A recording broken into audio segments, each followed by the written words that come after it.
નમસ્કાર મિત્રો, આજે આપણે વાત કરવાના છીએ રાજકોટનો ભિખારી અને અમેરિકાનો સૌથી મોટો ડોક્ટર બનેલી ઘટના.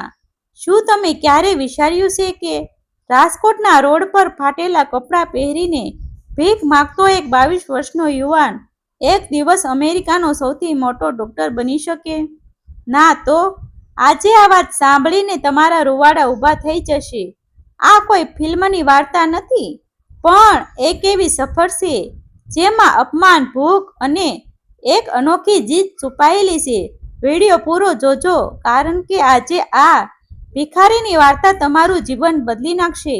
રાજકોટનો ઉનાળો અને બપોરનો આકરો તડકો માથા પર આગ વરસાવી રહ્યો હતો. ફૂટપાથ પર 22 વર્ષનો માધવ બેઠો હતો. કપડાં મેલા હતા, ફાટેલા હતા, ચહેરા પર ધૂળ ઉડતી હતી. લોકો ત્યાંથી પસાર થતા અને તેના વાટકામાં 1-2 રૂપિયા નાખીને આગળ વધી જતા. પણ માધવ સામાન્ય ભિખારી નહોતો. તે કોઈ વ્યસન માટે ભીખ નહોતો માંગતો. તેની બરાબર બાજુમાં તેનો 28 વર્ષનો મોટો ભાઈ ગોવિંદ સૂતો હતો. ગોવિંદને એક એવી બીમારી હતી જેના કારણે તેના બંને પગ અને શરીર કામ કરતા બંધ થઈ ગયા હતા. આ બંને ભાઈઓ અનાથ હતા અને દુનિયામાં એકબીજા સિવાય તેમનું કોઈ નહોતું. માધવ આખો દિવસ ભીખ માંગતો, જેથી તે પોતાના ભાઈ માટે 2 ટકનું જમવાનું અને થોડી ઘણી પીડા ઓછી કરવાની દવા લાવી શકે. પણ માધવમાં એક વિચિત્ર આદત હતી. આસપાસના કચરાપેટીમાંથી જ્યારે પણ તેને કોઈ જૂનું મેડિકલ મેગેઝિન કે દવાનું કવર મળતું, ત્યારે તે તેને સાચવી લેતો. રાત્રે સ્ટ્રીટ લાઇટના અંજવાળે તે તૂટેલા ફૂટેલા અંગ્રેજીમાં એ દવાઓના નામ વાંચવાનો પ્રયત્ન કરતો. ગોવિંદની બીમારીએ તેને અંદરથી એટલો તોડી નાખ્યો હતો કે તેને મનોમન નક્કી કર્યું હતું કે મારે ગમે તેમ કરીને મારા ભાઈને સાજો કરવો છે. એક દિવસ સાંજે ફૂટપાથ પાસે એક મોટી લક્ઝુરિયસ કાર આવીને ઊભી રહી. માધવ આશા સાથે કાર પાસે ગયો અને કાર ખખડાવ્યો. અંદર મુંબઈના ખૂબ જ પ્રખ્યાત અને કડક સ્વભાવના 50 વર્ષીય ડોક્ટર રુસ્તમ શાહ બેઠા હતા.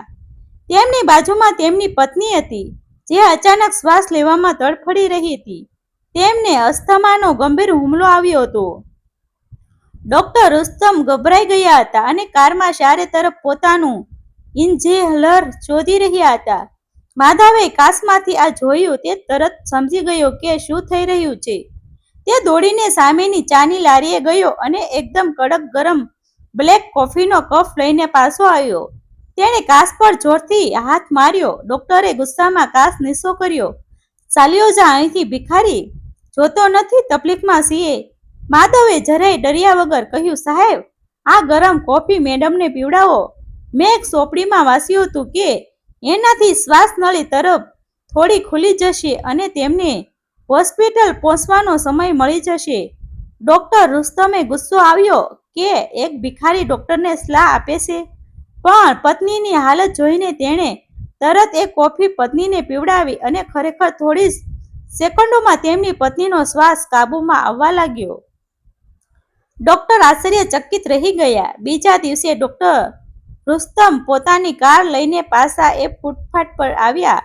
તેમણે માધવના વાટકામાં 500 રૂપિયાની કડકડતી નોટોની થપ્પી મૂકી.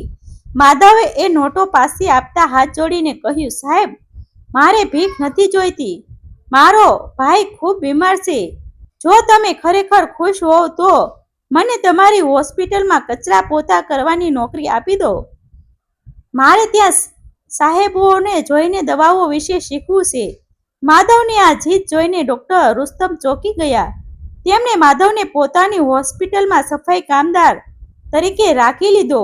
માધવનું નસીબ બદલાઈ રહ્યું હતું, પણ અસલી વાર્તા તો હવે શરૂ થવાની હતી. હોસ્પિટલના ત્રીજા દિવસે જ ઇમરજન્સી વોર્ડમાં એક એવો દર્દી આવ્યો જેના લક્ષણો જોઈને હોસ્પિટલના મોટા મોટા ડોક્ટરો પણ મૂંઝાઈ ગયા હતા.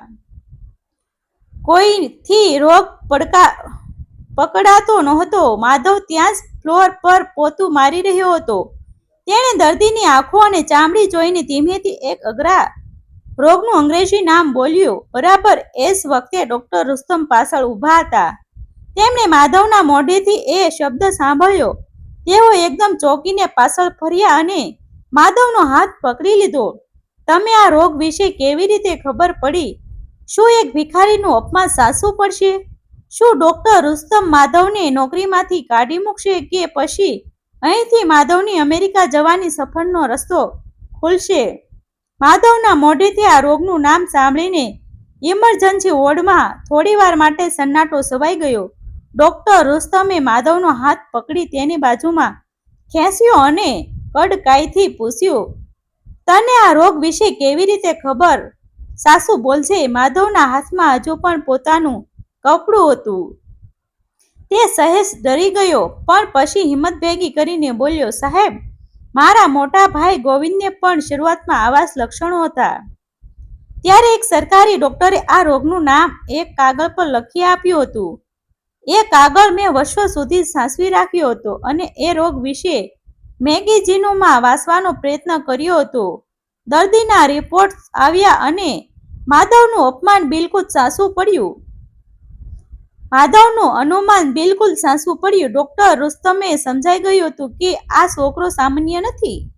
તેની પાસે મેડિકલ ડિગ્રી નથી, પણ તેની અવલોકન શક્તિ અને યાદશક્તિ કોઈ પણ મોટા ડોક્ટરને શરમાવે તેવી છે. બીજા જ દિવસેથી ડોક્ટર રુસ્તમે માધવને સફાઈ કામમાંથી હટાવીને પોતાના પર્સનલ આસિસ્ટન્ટ તરીકે રાખી લીધો. હોસ્પિટલમાં અન્ય ડોક્ટરો અને સ્ટાફને આ ગમ્યું નહીં. એક ફૂટફાટ સાફ ભિખારી ડોક્ટર રુસ્તમની બાજુમાં ઊભો રહે.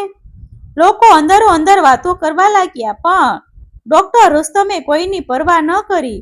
તેમણે માધવના હાથ ગોવિંદને પણ પોતાની હોસ્પિટલમાં સારવાર શરૂ કરી.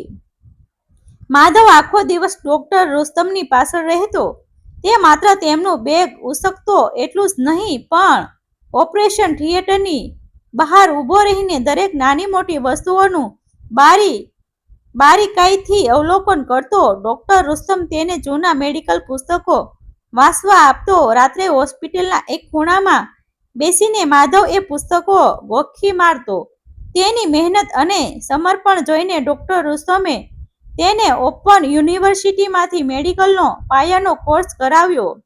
5 વર્ષ વીતી ગયા. માધવ હવે માત્ર માધવ નહોતો, તે મેડિકલ સાયન્સનો એક ખૂબ જ ઊંડો જાણકાર બની ગયો હતો. ડોક્ટર રુસ્તમે પોતાની ઓળખાણ અને માધવના જ્ઞાનના આધારે તેને અમેરિકાની એક પ્રતિષ્ઠિત મેડિકલ યુનિવર્સિટીમાં સ્પેશિયલ સ્કોલરશિપ માટે મોકલવાની તૈયારી કરી લીધી. પણ કહેવાય છે કે સફળતા ક્યારેય સહેલાઈથી નથી મળતી. માધવના અમેરિકા જવાના દસ્તાવેજો તૈયાર થઈ રહ્યા હતા ત્યારે જ એક મોટી મુસીબત આવી પડી. ડોક્ટર રુસ્તમના દીકરા વિહાન, જે પોતે પણ ડોક્ટર હતો અને તાજેતરમાં જ વિદેશથી ભણીને પાછો આવ્યો હતો, તેણે માધવને પોતાનો દુશ્મન માની લીધો. વિહાને લાગતું હતું કે માધવ તેના પિતાની મિલકત અને હોસ્પિટલ હડપી લેશે. એક સાંજે જ્યારે ડોક્ટર રુસ્તમ હોસ્પિટલમાં નહોતો, ત્યારે ગોવિંદની તબિયત અચાનક બગડી. તેનું બ્લડ પ્રેશર ખૂબ જ ઘટી ગયું હતું. માધવ તરત દવા લેવા માટે સ્ટોર રૂમ તરફ દોડ્યો, પણ પાછળથી વિહાને જાણી જોઈને દવાઓ બદલી નાખી. માધવ ઉતાવળમાં દવા લઈને આવ્યો અને ગોવિંદને આપી. થોડી જ વારમાં ગોવિંદની હાલત ગંભીર થઈ ગઈ. આખું શરીર વાદળી પડવા લાગ્યું. હોસ્પિટલમાં દોડધામ મચી ગઈ. ડોક્ટર રુસ્તમ પણ તાત્કાલિક પહોંચી ગયા. તેમણે તપાસ કરી તો ખબર પડી કે ગોવિંદને ખોટી દવા અપાઈ ગઈ છે. વિહાને તરત જ બધો વાંક માધવ પર ઢોળી દીધો. જુઓ પપ્પા, તમે જે ભિખારી પર ભરોસો કર્યો હતો, તેણે જ પોતાના ભાઈને મારવાની કોશિશ કરી છે. આની પાસે કોઈ જ્ઞાન નથી. ડોક્ટર રુસ્તમ ચોંકી ગયા. તેમણે ગુસ્સામાં માધવ સામે જોયું. માધવ રડતો હતો. સાહેબ, મેં સાચી દવા જ લીધી હતી. તને નથી ખબર આ કેવી રીતે થયું? ડોક્ટર રુસ્તમે એક કઠોર નિર્ણય લીધો. તેમણે માધવને હોસ્પિટલમાંથી બહાર કાઢી મૂક્યો અને અમેરિકા મોકલવાનું પણ કેન્સલ કરી દીધું. માધવ ફરીથી એ જ રસ્તા પર આવી ગયો જ્યારથી તેણે શરૂઆત કરી હતી. માધવ ફરી એકવાર રાજકોટના એ રસ્તા પર આવી હતો. આજે તેની પાસે ના તો કોઈ કામ હતું, ના તો તેને જીવથી વહાલો તેનો ભાઈ. એની સાથે હતો. હોસ્પિટલની બહાર એક મોટા ઝાડ નીચે બેસીને તે આખી રાત જાગતો રહ્યો. તેને પોતાના અપમાન કે ભવિષ્યની કોઈ ચિંતા નહોતી, પણ અંદર તેનો ભાઈ ગોવિંદ જિંદગી અને મોત સામે લડી રહ્યો હતો એ વાત તેને અંદરથી કોરી ખાતી હતી. બીજી બાજુ હોસ્પિટલના આઈસીયુ રૂમમાં એક મોટો ખળભળાટ મચી ગયો હતો. વિહાને અજાણતામાં જે દવા બદલી હતી તેનાથી ગોવિંદના શરીરમાં એક અત્યંત દુર્લભ અને ભયાનક રિજેક્શન આવ્યું હતું. ગોવિંદના હૃદયના ધબકારા ખૂબ જ ઝડપથી ઘટી રહ્યા હતા. ડોક્ટર રુસ્તમ અને શરીરના બીજા મોટા ડોક્ટરો પણ પરસેવે રેબઝેબ થઈ ગયા હતા. તેઓ જે પણ એન્ટીડોટ આપી રહ્યા હતા તેની ગોવિંદ પર જરાય અસર નહોતી થઈ રહી. આ બધું જોઈને વિહાન અંદરથી કંપી ઉઠ્યો. તેણે માધવને માત્ર પોતાના પિતાની નજરમાંથી પાડી દેવા માટે દવા બદલી હતી, પણ કોઈનો જીવ લેવાનો તેનો સહેજ પણ ઈરાદો નહોતો. વિહાનથી હવે પોતાનો અપરાધ સહન ન થયો. તે રડતો રડતો બધાની વચ્ચે ડોક્ટર રુસ્તમના પગમાં પડી ગયો. પપ્પા, મને માફ કરી દો. માધવ સાવ નિર્દોષ છે. એ એક સામાન્ય યુવાન નહીં ડોક્ટર બની શકે એ મારી ઈર્ષ્યા હતી. એટલે દવા મેં જ બદલી હતી. પણ હવે મને ખૂબ ડર લાગે છે. પ્લીઝ ગમે તેમ કરીને ગોવિંદને બચાવી લો. પોતાના સગા દીકરાનું આ સત્ય સાંભળીને ડોક્ટર રુસ્તમને મોટો આંચકો લાગ્યો. તેમને પોતાની ભૂલ સમજાઈ ગઈ, પણ અત્યારે ગુસ્સો કરવાનો કે સજા આપવાનો સમય નહોતો. એક નિર્દોષ દર્દીનો જીવ બચાવવાનો હતો. ગોવિંદની હાલત કથળી રહી હતી. ત્યારે જ આઈસીયુનો દરવાજો ખડખાર ખુલ્યો. સામે માધવ ઊભો હતો. તે સિક્યુરિટી ગાર્ડની તરફ સૂકવીને અંદર દોડી આવ્યો હતો. માધવ સીધો મોનિટર પાસે ગયો. તેણે રિપોર્ટ જોયા અને ડોક્ટર રુસ્તમને કહ્યું, સાહેબ, ગોવિંદના શરીરમાં હવે કોઈ સામાન્ય દવા કામ નહીં કરે. આપણે ગઈકાલે જે પેલા મેગેઝિનમાં વાંચ્યું હતું ને, એ બે ચોક્કસ દવાઓને મિક્સ કરીને તાત્કાલિક આપવી પડશે, તો જ આ રિજેક્શન અટકશે.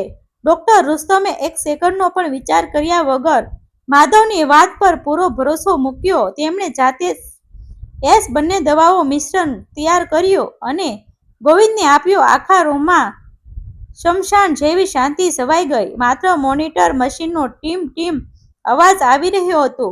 1 મિનિટ, 2 મિનિટ, 5 મિનિટ, અને અચાનક મોનિટર પર ધબકારાની લાઈન સામાન્ય થવા લાગી. ગોવિંદના શ્વાસ ધીમે ધીમે પાછા આવી ગયા. માધવે રાહતનો શ્વાસ લીધો અને અંતે તે ત્યાં જ જમીન પર બેસીને ધ્રુસકે ધ્રુસકે રડવા લાગ્યો. વિહાન દોડીને માધવ પાસે ગયો અને તેને ભેટી પડ્યો. મને માફ કરી દે ભાઈ. મેં મોટી ડિગ્રી તો લઈ લીધી, પણ સાચો ડોક્ટર કોને કહેવાય, એને માણસાઈ શું છે એ આજે તે મને શીખવાડી દીધું. ડોક્ટર રુસ્તમે પણ ભીની આંખે માધવના માથા પર હાથ મૂક્યો અને તેને ઊભો કર્યો. 10 વર્ષ પછી અમેરિકાના ન્યૂયોર્ક શહેરની સૌથી મોટી અને પ્રખ્યાત હોસ્પિટલની બહાર એક બોર્ડ લાગેલું હતું. Chief medical officer doctor Madhav. હા મિત્રો, રાજકોટની ફૂટપાથ પર ભીખ માંગતો એ યુવાન આજે અમેરિકાનો સૌથી મોટો અને સફળ ડોક્ટર બની ગયો હતો. ડોક્ટર રુસ્તમે તેને પૂરા સન્માન સાથે અમેરિકા ભણવા મોકલ્યો હતો. આજે પણ માધવ પોતાની હોસ્પિટલમાં અઠવાડિયામાં 2 દિવસ ગરીબ દર્દીઓની બિલકુલ મફત સારવાર કરે છે. અને હા, તેનો મોટો ભાઈ ગોવિંદ હવે સંપૂર્ણ સ્વસ્થ છે અને એસ હોસ્પિટલનું મેનેજમેન્ટ સંભાળે છે. મિત્રો, માણસના કપડાં ભલે મેલા અને ફાટેલા હોય, પણ જો તેના ઈરાદા સાફ હોય અને દિલમાં મહેનત કરવાની આગ હોય તો દુનિયાની કોઈ પણ તાકાત તેને સફળ થતા રોકી શકતી નથી. સર્ટિફિકેટ અને ડિગ્રી કદાચ કાગળ પર હોઈ શકે, પણ સાચું જ્ઞાન અને ઈમાનદારી માણસના લોહીમાં હોય છે. આવા જ નવા જીવન ઉપયોગી મજેદાર વિડીયો જોવા માટે અમારી ચેનલ સાથે બન્યા રહેજો. અમારી ચેનલને સબસ્ક્રાઇબ કરી દેજો. આભાર મિત્રો.